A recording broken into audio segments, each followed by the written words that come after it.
많은 곳에서 트리 장식을 하는데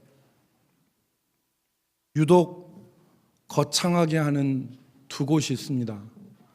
여러분들도 다녀보시면 아시겠지만 성탄 장식을 다른 것보다도 유독 거창하게 하는 곳 두 곳이 있는데, 한 곳이 호텔 업계 쪽이고 다른 한 곳이 백화점 쪽입니다. 그런데 이 두 곳에서 트리 장식을 거창하게 하는 이유가 있답니다. 왜 그러느냐? 호텔 업계 쪽에서는 2000년 전에 예수님이 오셨을 때 방을 드리지 못한 죄송함 때문에 트리를 그렇게 거창하게 한다고 하고, 백화점 쪽에서는 예수님이 오셨을 때 동방박사들이 황금과 유향과 몰약을 구매해서 그때 매출이 크게 늘어서 감사하는 마음으로 트리를 한답니다.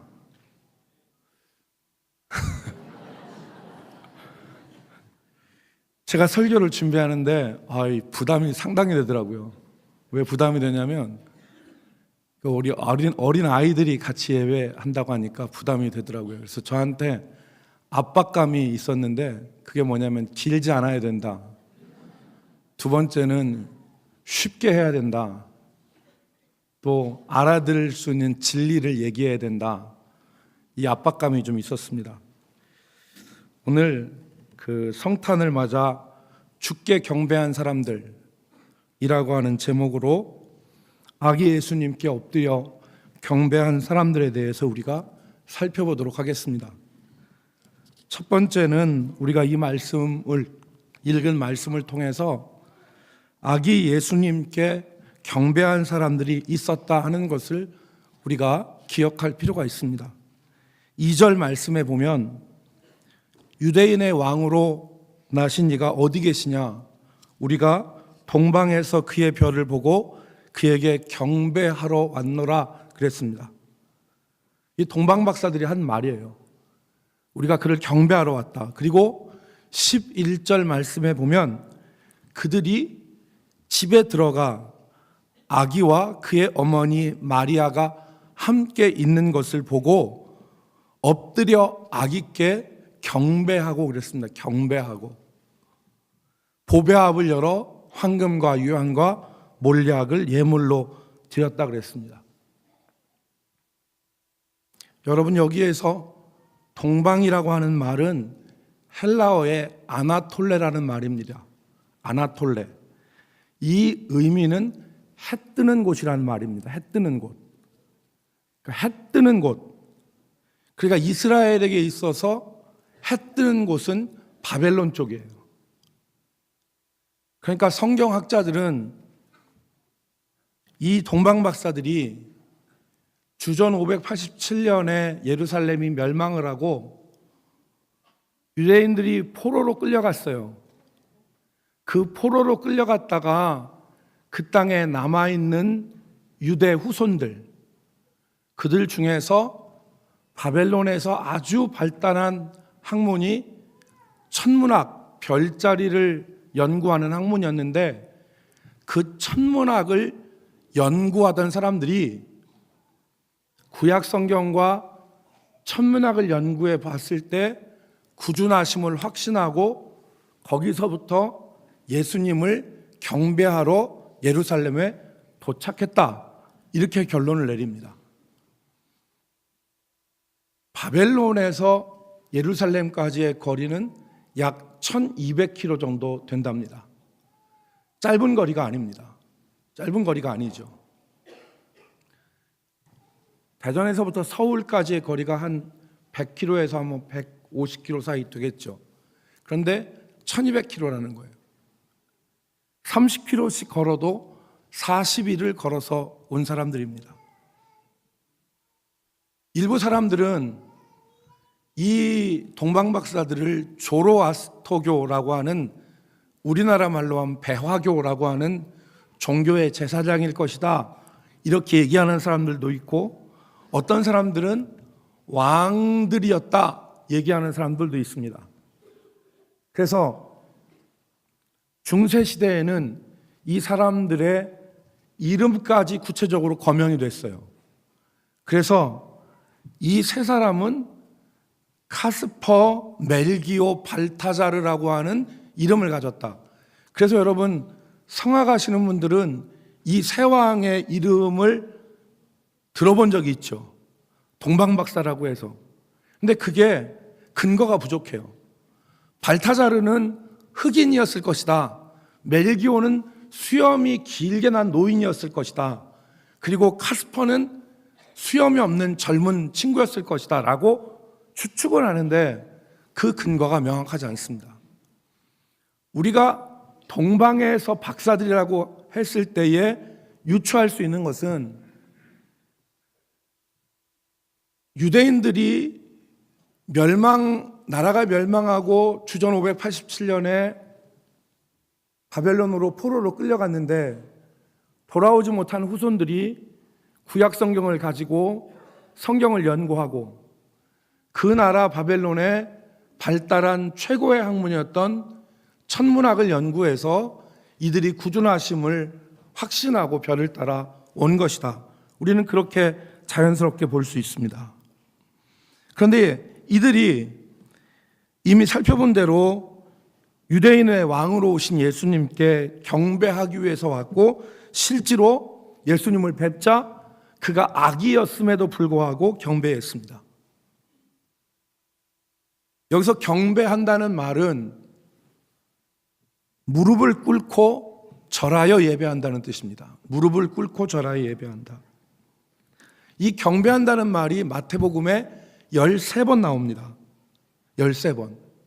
그래서 여러분 이 용례를 보면 마태복음 8장 2절 말씀에 보면 한 나병 환자가 나와 절하며 이르되 그랬습니다. 여기가 경배한다는 말이 절하며라는 말이에요. 똑같은 원어입니다. 주여 원하시면 저를 깨끗하게 하실 수 있나이다. 마태복음 15장 25절에 보면은 우리가 수로보니게 여인이라고 하는 여인이 예수님께 간구하지요.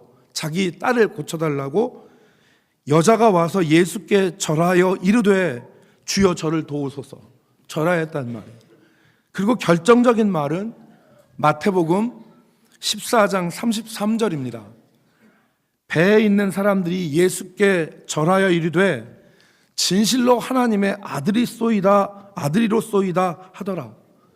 어떤 내용이냐면 풍랑과 바다를 예수님이 잔잔케 하셨을 때 그때 엎드려서 절하며 당신은 진실로 하나님의 아들이십니다 라고 경배했다는 겁니다. 여러분 풍랑이 일던 바다에 있었던 제자들이 풍랑을 잔잔케 하신 예수님을 보고 엎드려 절한 것은 그들에게 경외심이 있었기 때문에 그렇습니다. 경외심이. 하나님을 뵐 때 마음에 생기는 경외심. 그것 때문에 경배한 것이죠. 오늘 동방박사들이 아기 예수님을 보고 경배한 것은 경외심 때문입니다. 그들의 마음속에 진정 이 땅의 왕으로 오신 예수님, 사람의 몸을 입고 오신 하나님에 대해서 경외심이 있었기 때문에 오늘 여러분 우리들이 매주일 예배하면서 그리고 찬송하며 이렇게 하나님 앞에 나오는 것은 경배하는 것입니다. 경배하는 것이에요. 그래서 예배학자 로버트 웨버라고 하는 사람이 예배의 유익을 이렇게 말했습니다. 예배는 하나님과 그 백성 사이의 만남으로 그때 예배자는 삶의 의미와 목적을 주시는 하나님과 개인적인 접촉을 갖게 된다. 이 만남에서 예배자는 타락한 세상에서 소망을 가지고 살아갈 수 있는 힘과 용기를 얻게 된다. 하나님 앞에 경외하는 마음을 가지고 예배할 때 누리는 유익입니다. 오늘 동방박사들은 그 경외심을 가지고 1200km를 걸어왔어요. 그리고 자기들 눈에 보기에는 핏덩이인 아이를 앞에 두고 엎드려 경배했습니다. 그들에겐 경외심이 있었던 거죠. 반대로 오늘 본문에 보면 경배하는 것이 아니라 예수님을 죽이려 했던 사람이 나옵니다. 한 사람을 볼 수 있죠. 바로 헤롯입니다. 헤롯이 예수님을 죽이려 하죠. 헤롯은 여러분 기원전 37년부터 4년 동안, 그러니까 41년 동안 유다 나라를 다스린 왕입니다. 성경을 보면 여러 명의 헤롯이 나오는데 원조가 이 사람입니다. 이 사람을 헤롯 대왕이라 그러죠. 헤롯 대왕이라. 이 사람은 정통 유대인이 아니었어요. 이 사람은 유대인이 아니라 에서의 후손 에돔 사람이었는데, 다시 말해서 이두메 사람이라고 얘기하죠. 했는데 로마 황제 가이사와 친분이 있어서 유대 왕이 됐습니다. 그러니까 유대인들은 이 헤롯을 볼 때 저 사람은 다윗의 후손 정통 유대인이 아니야 라고 생각을 했는데, 헤롯은 자기가 유대인이라고 생각을 했어요. 그래서 이 헤롯이 강박관념이 있었습니다. 그게 뭐냐면 사람들이 나를 왕으로 인정 안 하니까 조금만 자기의 신변에 이상이 있으면 다 죽여버렸어요. 그래서 자기 아들 셋을 죽입니다. 자기 아들 셋을 죽여버려요. 왕권의 위협을 받으니까. 자기 아내를 죽입니다. 자기 장모를 죽여요. 자기 주변에 있는 사람들을 조금만 거스르면 다 죽여버립니다. 근데 이 헤롯이 통치 말년에 유대인의 왕이 태어났다는 소리를 들었으니까 발칵 뒤집힌 거죠. 그래서 동방 박사들이 왔을 때 너희들이 찾으면 나에게도 연락하라. 그리고 오늘 본문 4절 말씀에 보면 헤롯은 모든 대제사장들과 백성들의 서기관들을 모아서 그리스도가 어디서 나겠느냐 물었다 그랬습니다. 여기 어디서 나겠느냐 물었다 할 때 물었다는 말은 헬라어의 시제로 보면 미완료 시제입니다. 이 말은 뭐냐면 한 번 물은 게 아니라 계속해서 물었다는 얘기예요. 계속해서 묻고 다녔다는 겁니다. 그 목적이 예수님을 죽이기 위해서. 사랑하는 성도 여러분, 우리 어린이 여러분, 우리 학생 여러분, 오늘 우리는 어찌됐든 예수 믿는 사람들이에요. 어찌됐든 우리는 오늘 교회 나왔고 앞으로도 교회 나오고 앞으로도 교회 다닐 거예요. 그런데 우리가 예수님을 찾는 목적이 어디 있는가를 생각해 봤으면 좋겠어요. 우리는 예수님을 왜 찾아요? 여러분, 예수님을 왜 찾습니까? 여기에 왜 나왔어요? 성탄을 맞이해서 야, 아기 예수 낳았다, 이게 아니죠. 예수님을 헤롯은 죽이기 위해서 예수님을 찾았어요. 동방의 박사들은 1200km를 달려와서 예수님께 경배하기 위해서 예수님께 나왔어요. 우리는 왜 예수님께 나옵니까? 따라합시다. 예수님께 경배하기 위해서. 우리 예수님께 경배하는 사람들이 되기를 주의 이름으로 축복합니다. 여러분, 두 번째, 아기 예수님은 예물을 받으실 진정한 왕이셨다는 사실을 우리가 여기서 기억해야 됩니다. 11절 하반절에 보면은 동방 박사들이 예수님께 예물을 드렸는데 황금과 유향과 몰약을 드렸습니다. 이게 매우 값비싼 거예요. 황금은 예나 지금이나 제일 좋은 거예요. 그죠? 유향은 제단에서 사용되어지는 것이에요. 유일한 제단에서 사용할 수 있는 게 유향이라고 하는 이 송진 덩어리 같은 향입니다. 몰약은 향을 가지고 있으면서 부패를 방지하는 물질이에요. 여기에 대해서 많은 해석을 했습니다. 종교개혁자 마틴 루터는 이 황금과 유향과 몰약을 모든 신자들이 주님께 드려야 되는 믿음과 소망과 사랑이다, 그렇게 해석을 했습니다. 중세 시대에는 이 황금은 예수님 부모님들의 가난을 위해서, 유향은 마구간의 지저분한 냄새를 없애기 위해서, 몰약은 예수님의 건강을 위해서 드려진 것이라 해석을 했어요. 독일의 유명한 경건주의 주석자 벵겔이라는 사람은 이 세 가지 예물을 신실한 우리의 마음, 그리고 예수님께 드리는 진실한 기도, 그리고 육체의 욕심을 죽이는 것, 몰약이니까 시체 방부 처리 위에 쓰이니까 우리의 육체의 욕심을 죽이는 것이라 해석을 했습니다. 그런데 성경을 우리가 읽어보면 이 예물은 예물 자체의 의미가 있는 게 아니에요. 예물 자체의 의미보다는 예수님이 모든 사람들의 경배를 받으실 왕이시라는 것을 드러내는 재료예요. 거기에 의미가 있습니다.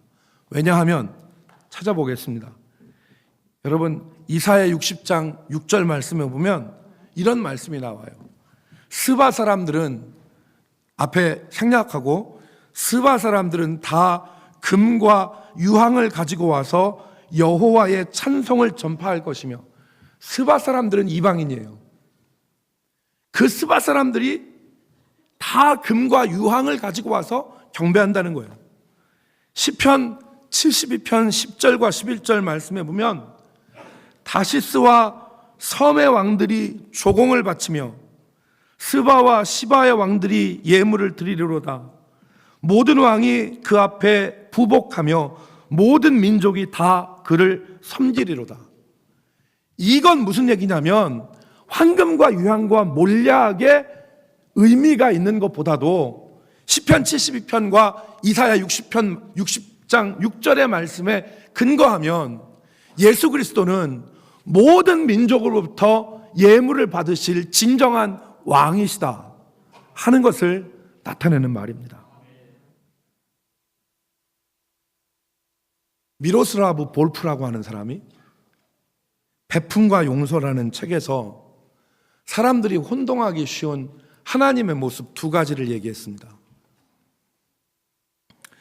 성경에 그와 비슷한 개념이 나오지만 자칫 잘못하면 하나님을 오해할 수 있는 사람들 머릿속에 있는 하나님의 잘못된 관념, 그 두 가지를 얘기했어요.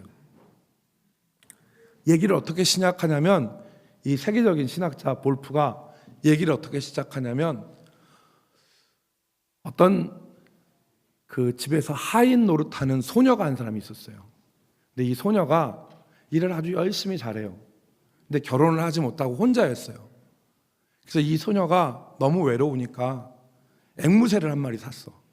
그래서 앵무새를 날마다 쓰다주고 사랑하고, 일 끝나고 지쳐서 돌아오면 앵무새하고 얘기하고 하는 게 이 사람의 낙이었어. 그렇게 애지중지하면서 이 앵무새를 길렀는데 어느 날 앵무새가 죽어버렸어요. 그래서 이 여자가 어떻게 했냐면, 이 여자 하인이 어떻게 했냐면 앵무새를 박제를 했어. 그래서 박제를 해서 자기 앞에다가, 자기 집에다 놓고 앵무새와 날마다 대화하고 앵무새를 막 위하는 거야.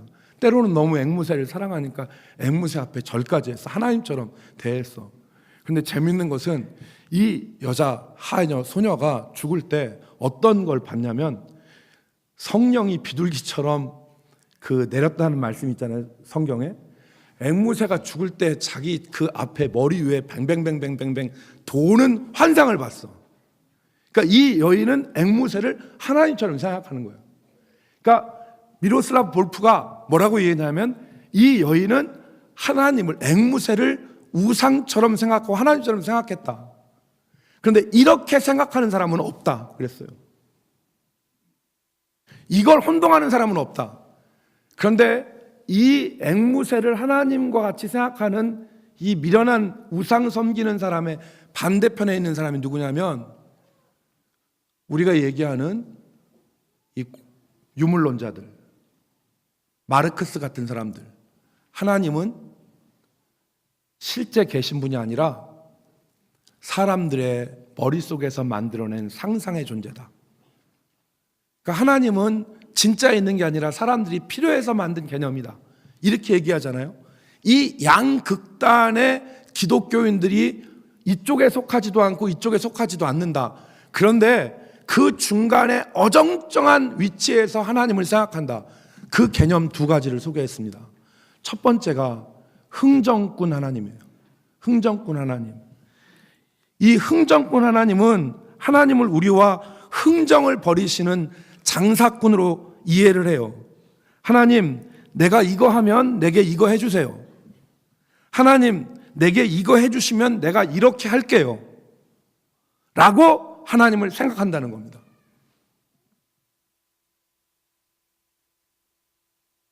성경에 이와 비슷한 게 있어요. 네가 만일 내 규례와 율례와 법도와 명령을 지키면 내가 너가 이렇게 이렇게 되게 하리라 하는 말씀은 있는데, 그런 약속이 많이 나오지만 하나님은 결코 우리와 흥정하시는 분이 아니에요. 두 번째, 사람들이 잘못 가지고 있는 하나님에 대한 생각은 하나님을 산타크로스로 생각한다는 겁니다. 산타크로스로. 산타크로스는 선물을 가져다 줘요. 빨간 모자를 쓰고 커다란 선물 보따리를 짊어진 산타가 돈 받고서 선물을 주는 것을 여러분 본 적 있으면 손 들어보세요. 산타가 돈 받고 선물을 주는 거 본 적 있으면 손 들어보세요. 아무도 없어요.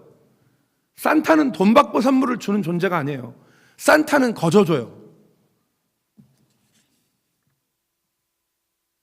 그래서 많은 사람들이 하나님을 산타크로스로 생각한다는 겁니다. 하나님이 우리에게 은혜로 거저주시는 분은 맞지만 하나님은 산타크로스가 아니다. 이해가 되세요? 하나님은 흥정꾼도 아니고 하나님은 산타크로스도 아니에요.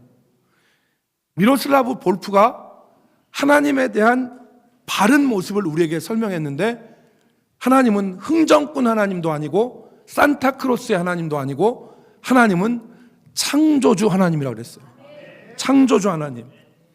하나님은 은혜로 우리에게 주시기도 하고, 우리가 네가 이렇게 하면 내가 너에게 이렇게 하마라고 약속도 하시지만, 하나님의 참모습은 결코 흥정꾼이나 아니면 산타크로스가 아니라 우리와 존재에서 질적으로 다른, 우리를 창조하신, 그리고 우리에게 경배를 받으시는 하나님이 하나님의 참모습이라는 것입니다.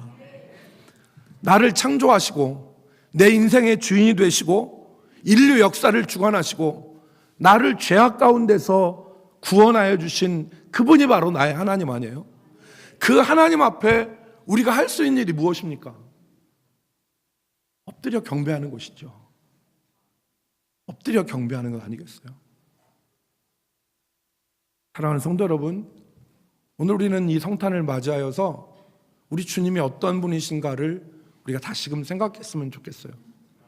오늘 우리가 하나님을 산타크로스처럼 내게 무엇을 주시는 분으로만 생각하는 것, 그리고 하나님을 나와 흥정하시는 장사꾼으로 생각하는 것은 아닌지, 하나님은 나를 창조하시고 나를 죄악에서 구원해 주신 나의 하나님이세요.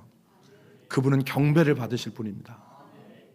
마지막 세 번째, 이렇게 하나님께 경배하고 예배하는 자는, 바른 믿음을 가지고 있는 자가 어떻게 되는지를 성경은 우리에게 말씀하고 있어요. 그 사람들은 하나님의 인도하심을 받습니다. 하나님의 인도하심을 받아요. 오늘 주를 경외하는 마음으로 성경을 연구하고 하늘을 바라보며 별들을 따라 주님께 경배하고자 온 동방박사들, 이들은 사람으로 오신 예수님을 뵙는 영광을 누렸고, 그리고 12절 말씀에 보면은 꿈에 헤롯에게로 돌아가지 말라는 지시를 받고 다른 길로 고국으로 돌아갔다고 했습니다. 그러니까 이 주께 경배하고 주를 경외하는 자들의 특징이 뭐냐면, 동방박사들이 1200km를 별을 따라서 별의 인도하심을 따라 왔어요. 인도함을 받습니다.